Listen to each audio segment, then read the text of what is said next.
minutes left in the first. Tom Brady looking for rookie wideout N'Keal Harry. Picked off by Bradley Roby. Frustrating first half for TB12. He let his offense know it.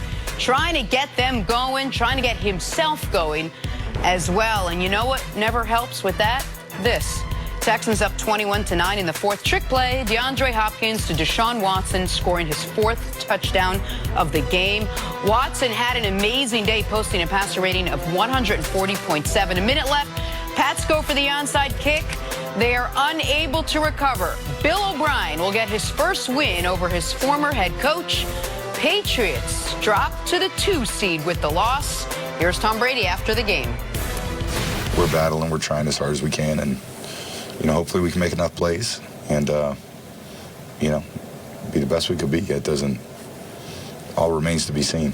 So, you can make a bunch of predictions and so forth, but that's not what it's about. It's about going out there and doing it. And, a lot of guys made some plays tonight and try to build on it and see if we can do better next week.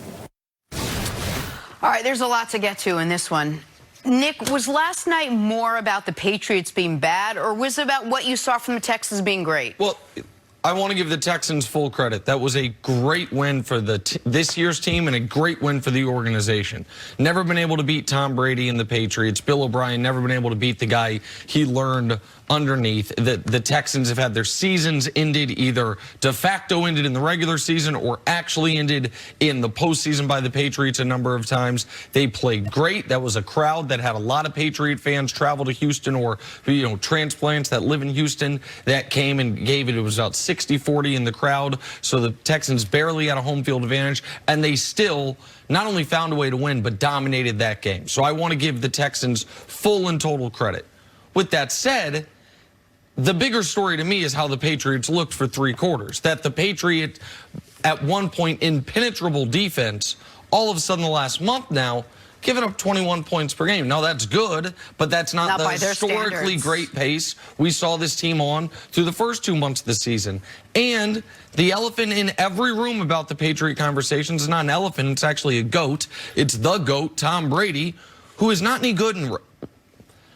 Let me be careful with what I'm saying here. I almost said he's not any good anymore. He's certainly not any good right now.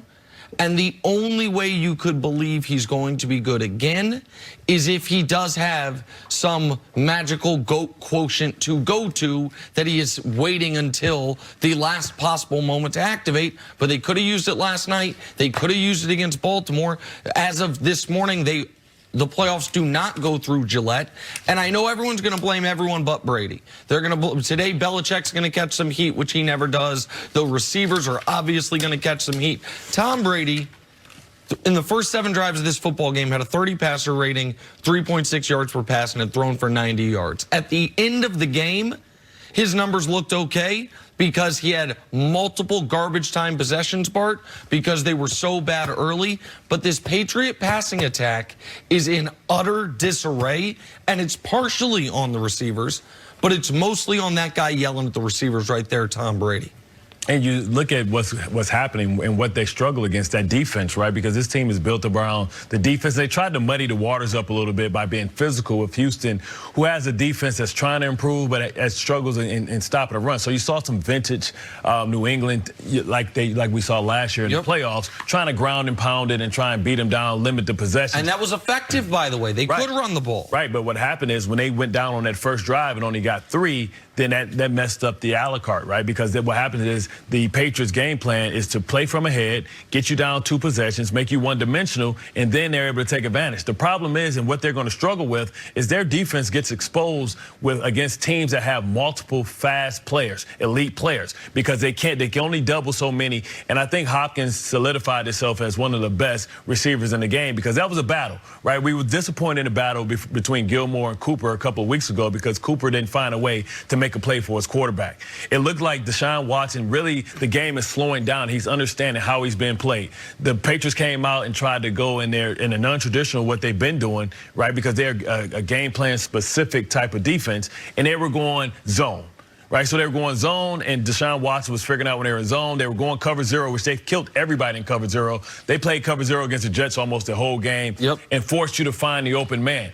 Well, because they have so much elite speed, because they have Stills and they have Fuller, they're able to run away from guys when you don't put a defender in the middle of the field. So those were the answers, and it was great watching Deshaun Watson communicate with his teammates on the sideline saying, hey, this is what we're getting. And also Duke Johnson, because the biggest, I feel, weakness is their linebackers in coverage. And we saw that against the Ravens, but it was just the tight ends were able to expose the linebackers. Yesterday, it was Duke Johnson able to expose Hightower, Van Noy, and Deshaun Watson knew exactly where to go with the football. So I think it's more about what the problems that a team like the Houston Texans, the Baltimore Ravens, also next week, the Kansas City Chiefs, with elite speed, putting those guys in the slot where it's harder to double those guys in the slot. And the Patriots are always going to make you fight left-handed, right? And so they tried to, their game plan was to take away Hopkins, but what happens is the other guys stepped up and really exposed the lack of team speed on the defensive side of the ball of the Patriots. Look, there are a lot of people who thought that despite the way that this offense has been playing the last couple of weeks, despite the way Brady has been playing all year, they were still a lock to make it to the Super Bowl because somehow, some way, that's what the Patriots do. After what you saw last night, your doubt, Nick, that this team could return to the Super Bowl, is it as high as it's been all season? Well, there's 4 teams in the AFC that are clearly the top 4 teams in the conference. Yeah. No disrespect to the Buffalo Bills, who are having a hell of a season. And by the way, Buffalo actually controls their own destiny for the 1 seed. Amazing. Because they get Baltimore and then they get New England again. So that's a credit to what they've done. But you look at those 4 teams. Kansas City beat Baltimore, lost to Houston, I believe is going to go beat the Patriots. Houston lost to Baltimore, beat New England. Baltimore obviously beat Houston, lost to Kansas City, beat New England. The Patriots are a week away from being 0-3 against the 3 other teams in the conference that matter. You are going to have to beat at least one, if not both of those, or at least 2 of those 3 teams. Old guy like Brady needs to bye to make the Super Bowl. Now, I do think they're still going to get the bye. I don't think Houston or Kansas City is going to catch them in that regard. But in that first playoff game, if you're the 2 seed, you're staring at Kansas City or Houston. If you get through it, you are then going to Baltimore if you are the 2 seed. And I already know that the narrative today is going to be that the Patriots don't have enough weapons. The Patriots spent a first-round pick on a running back, then a first-round pick on a wide receiver, then traded a second-round pick for a wide receiver. All of that has happened in the last 18 months. There are a lot of teams in the league whose quarterbacks would love for them to have that type of investment on skill position guys. Meanwhile, you still have national broadcasters arguing Julian Edelman is potentially a Hall of Famer. Right. So you've got a guy, now I understand he's older, but an 11-year vet who is, to some people's minds, a Hall of Fame player. You've got 2 first-round picks and a player you traded a second-round pick for. The problem is, last night was maybe the best game a 42-year-old quarterback has ever played. And it was a bad game because guys his age are not supposed to be good anymore. And if what you're saying about the defense is accurate, I have no reason to believe it's not, Bart, which is there is a kryptonite to them, and it is overall team speed.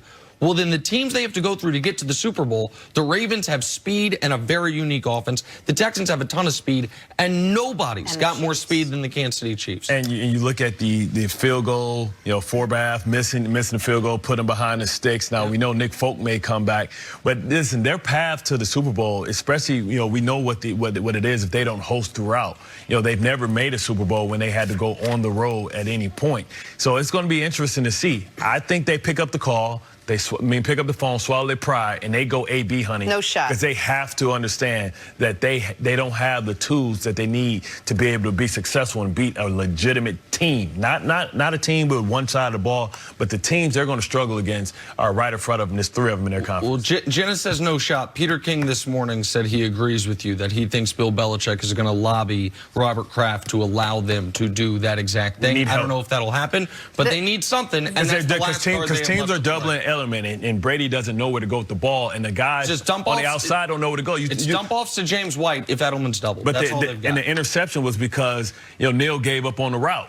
and got cut out in front, and you can never stop your route, but that's a rookie making a rookie mistake. The one other thing you mentioned quickly before we move on, the kicking game has really hampered them this season, and it never hampered them before. It's not a sexy thing to talk about, but at the end of the game, it actually was a factor. Time now for Put a Grade on It, sponsored by CarMax. Deshaun Watson scored 4 total touchdowns against the Patriots yesterday. Gives the Texans their first win over New England since 2010. Nick, put a grade on Deshaun Watson's night. Quick and easy, A+. He was sensational, and he had a very funny quote after the game. He said, I wanted to make sure I beat Brady once before he hung it up. So maybe Deshaun's seeing some writing on the wall as well. Maybe he wanted to try and retire him. I'm going to give him an A as well, because he had the Da Vinci Code yesterday. He was finding all the answers, and the game is finally slowing down for him. I'm happy for him. All right, much more in this game still to come. On the other side, though.